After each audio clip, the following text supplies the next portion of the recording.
Good morning, Connect Church. How's your Monday going? There's not as much joy in our country today as we're used to. Of course, you can't avoid the news. You can't avoid it on social media. You can't avoid any of the posts about rioting, looting, lawlessness, and I'm so very sorry about it all. And something else came up. Yesterday was Pentecost Sunday. So most AG pastors or most Pentecostal pastors around the nation were talking about fruit of the Spirit, gifts of the Spirit, moving in the Spirit, and Pentecost and what it means and so forth. And I should have thought about that because I had chosen a topic for today. And as I sat and watched the live stream from our church, Connect Church of Ventura is our church. I'm the leader of men's ministries there. But by the way, our church nailed it. The technology and the live streaming was really good. I'm so glad to see that we're really advancing in that. And I know it's our plan to continue live streaming even after the church is open. And our church plans on opening for the first time June 7th. Lots of restrictions, lots of limitations. You can go on the website and read about it, or you can follow our pastor as he puts up videos about it almost daily. Anyway, getting back to what I was going to talk about was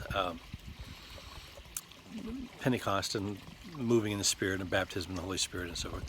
And that's what Pastor Ted ended up speaking on yesterday. And I said, oh, he stole my topic again. But you know what? It's wonderful when the leadership can be on the same page like that, especially during this time of quarantine when we are not able to meet face-to-face and plan face-to-face and just be face-to-face. So I was actually quite delighted to see that the Spirit had moved in his heart in exactly the same way. And yeah, I had to change my topic, but guess what? There's a lot of great stuff to talk about. But having said that, I do want to say this one thing. I want to read this list. I've got it here in written form so I don't skip anything. And I'm going to tell you, this was part of his sermon yesterday, but I'm going to talk about it just briefly anyway. And I want to paint a picture. As a background, I saw the most recent video that I saw of protests came from, I think, Oakland, California, where a group of people stopped next to a police car. Now, the police car didn't have any police officers inside of it, thank God. It was just parked with the lights flashing. And a whole crowd of people came over, and somebody tried to lift one side of the car and roll it over, and they couldn't do it. And 2 or 3 joined, and 4 or 5 joined, and then there were probably 10 or 15, and they got enough people, and they lifted the car up on its side.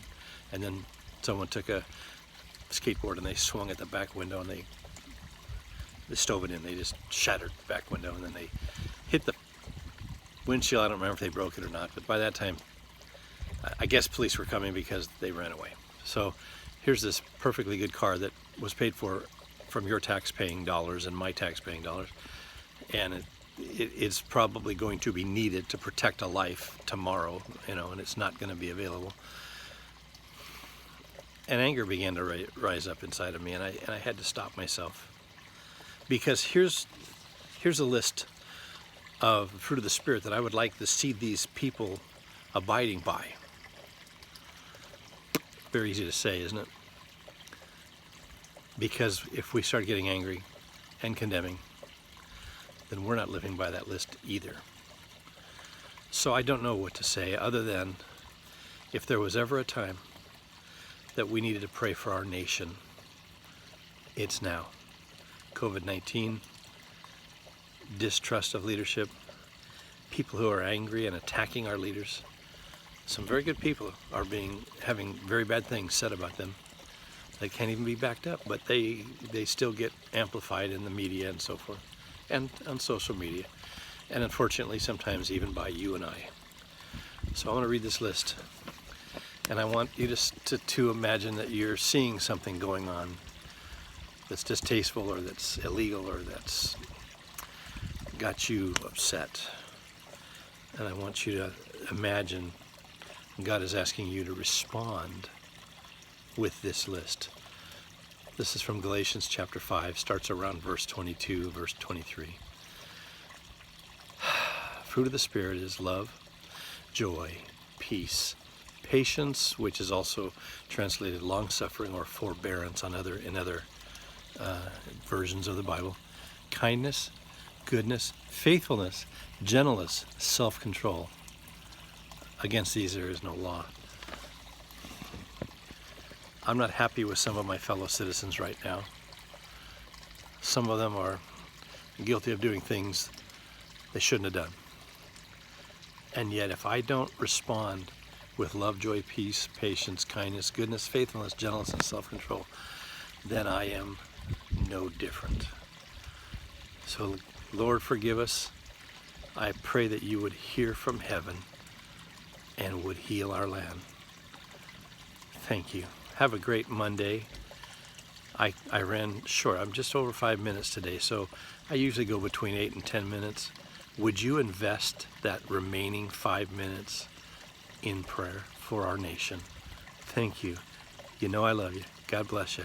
See you next week.